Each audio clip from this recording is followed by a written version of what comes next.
Hey everyone, welcome back to the blog. Today is Thursday, and honestly, I am running on fumes and way too much iced coffee, but we have to talk about what just happened. Thank you guys for always hanging out with me here and reading my messy thoughts.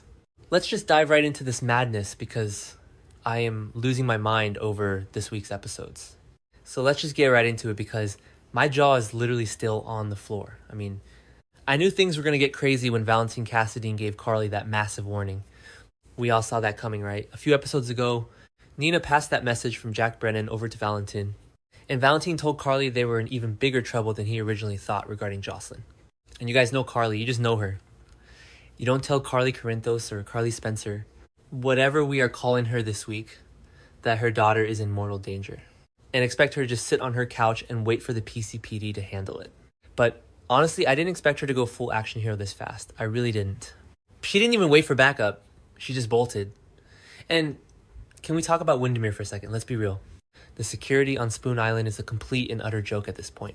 First, we had Danny and Charlotte breaking in. Like it was a local playground, shocking the absolute life out of Jen Sidwell and Ava Jerome. And now Carly just waltzes right onto the property. Does nobody lock a gate on this island? But I digress. The point is, Carly made it to the castle and she was on a mission. A terrifying, frantic mother bear mission. And the pacing of this whole sequence was just so incredibly stressful. The writers really wanted us to feel Carly's panic, and it worked. It really worked. She's sneaking through those dark, drafty stone hallways, and you can just feel her heart pounding out of her chest. I was sitting on my couch, literally yelling at the screen, because we, the audience, already knew what was happening down in the sub-basement. We knew Pascal was down there. So let's talk about Pascal. This guy has been an absolute menace since he put Jocelyn in that cell. We knew Cash's fake Nathan West, whatever, was kind of soft on his hostages sometimes, but Pascal is just cruel. He took over hostage babysitting duty and he was just relishing it, taunting Jocelyn, telling her she was helpless. And it all goes back to Marco Rios. Pascal is absolutely unhinged about getting revenge for Marco Rios being wiped off the map, which is wild. Because we all know Ross Cullum is the one who actually killed Marco that night. But Pascal has it in his head that Jocelyn needs to pay the price. Or maybe he just wanted to hurt someone to send a message. Either way, he was completely out of control. But Jocelyn is a fighter. We have seen her try to get out of this mess. She moved that bed. She found the hidden message from Anna Devane. She even found those makeshift weapons Anna tucked away. She tried to ambush Cassius earlier. She is not a passive victim. But in this specific moment, down in that creepy, damp sub-basement, Pascal had the upper hand. He was too strong, too angry, and he had a massive knife. And then we get to the scene. The scene that is going to be all over social media for the next month. Carly finally makes it down to the sub-basement. But before she even gets into the room, she trips over a downed guard. I don't even know how this guard got taken out. Maybe Jocelyn managed to hit him before Pascal cornered her. Maybe Sidwell's own men are turning on each other. It was a slightly clunky detail, I won't lie. A little confusing, but whatever. The important thing is that the guard is unconscious on the floor and his gun is just sitting there, lying on the cold stone floor. Carly picks it up. She doesn't even hesitate. Her hands are shaking, but her grip is solid. And she steps into the doorway of that cell. What she sees is every mother's absolute worst nightmare. Pascal has Jocelyn pinned. He has this wicked-looking knife pressed right against Jocelyn's throat. Jocelyn is terrified, tears streaming down her face. But she's still glaring at him because she's a Jax, she's a Corinthos. She doesn't break easily. But the blade is literally pressing into her skin. Pascal is ranting, completely manic, screaming about Marco Rios and how blood demands blood. He is literally seconds away from slicing her throat. He is completely lost in his own revenge fantasy. So Carly doesn't yell. She doesn't scream, drop the knife like a cop would. She doesn't try to negotiate. She just raises the gun and fires. Bang. I literally screamed. I am not kidding, my cat jumped off my lap and ran into the kitchen. The sound of the gunshot echoing in that tiny stone basement was deafening. It was just a short, sharp punch of violence. Carly shot him right in the chest. No warning, no monologue. She just eliminated the threat to her child. And Pascal's reaction was insane. He didn't just drop instantly like they do in the movies. He kind of staggered back, dropping the knife, clutching his chest. The look of absolute shock on his smug face was something I will never forget. He looked at Carly, this blonde woman in a designer jacket, holding a massive gun, and he just couldn't process it. Jocelyn scrambled away, gasping for air, scrambling into the corner of the cell, covered in dust and shaking uncontrollably. But Pascal wasn't quite dead yet, because this is a soap opera and nobody ever just dies quietly.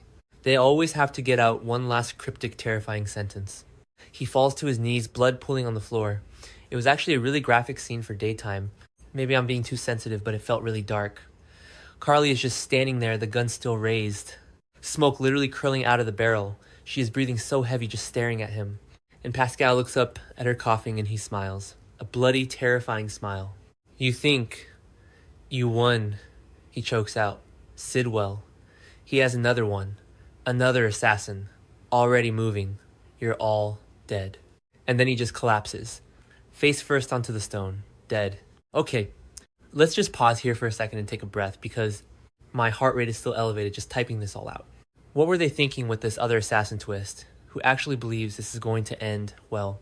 Jen Sidwell is like a hydra. You cut off one head and two more pop up. He has Cassius running around. He has Ross Cullum causing massive chaos. He had Pascal, and now he has some secret unnamed assassin who's already closing in. I am so tired of Sidwell's endless supply of goons. It's like, how many payrolls is this guy running? But at the same time, it raises the stakes so high because Carly just saved her daughter, but the nightmare isn't over. It's barely even starting. So now we have this incredibly tense, emotional aftermath in the cell. Carly drops the gun. It clatters on the floor. She runs to Jocelyn. The way they collapse into each other's arms, honestly, give Laura Wright an Emmy right now. The raw emotion, the sobbing, the desperate checking to make sure Jocelyn wasn't cut. Carly just kept repeating, I got you, I got you. You're safe over and over again, like someone thinking out loud and not editing their thoughts. Just raw, unfiltered, maternal relief. But the relief only lasted for about 30 seconds, because then reality set in. They are sitting in the basement of Windermere with a dead body, a man Carly just murdered. Yes, it was defense of a third party. Yes, it was completely justified. Any jury in the world would look at that knife and acquit her in 5 minutes. But this is Port Charles. Nothing is ever that simple. Carly looks at Pascal's body and you can practically see the gears turning in her head. She has a massive, life-altering choice to make right in this moment. And this is where the episode left us hanging, which is so cruel, by the way. The writers are torturing us. Option 1, she calls Dante. She calls the PCPD. She does this by the book. She claims self-defense. She explains that Jocelyn was kidnapped. But let's look at the bigger picture here. Dante is currently losing his absolute mind over Rocco running away with Britt Westbourne. We just saw Dante at the PCPD water cooler interrogating Joe Fitzpatrick about leads on his missing son. Dante is emotionally compromised. Plus, if Carly calls the cops, Jocelyn has to go through a massive public trauma. The press will get it. Sidwell will know exactly where they are and that they are talking to the police. And remember what Pascal said, there is another assassin coming. If they are tied up in police red tape, they are sitting ducks. Carly knows this. She knows the system fails them constantly. Option 2, she calls Sonny. Oh, you guys. You know she wants to call Sonny. She calls her mob boss ex-husband and asks him to make the body disappear. To vanish Pascal completely so Sidwell doesn't even know what happened. To protect Jocelyn from the legal fallout in the media circus. But here is the massive, incredible irony of this entire situation. The writers actually did something brilliant here, and I have to give them credit. Sonny and Laura Collins have been spending the last few days plotting with Lucas Jones. They brought Lucas in, and Lucas offered his snooping services. Their entire master plan was to get Pascal to betray Jen Sidwell. They needed Pascal alive. Pascal was their leverage.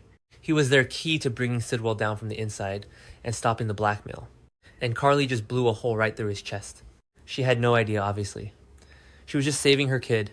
But the fallout from this is going to be astronomical. If she calls Sonny to clean up the body, Sonny's going to walk into that basement and realize that his only solid lead against Sidwell is lying dead in a pool of blood.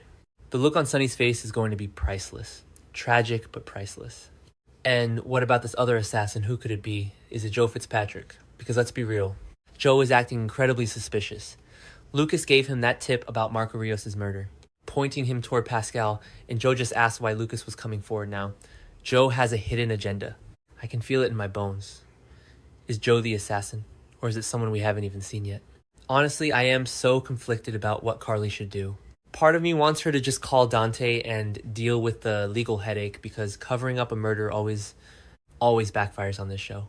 Always.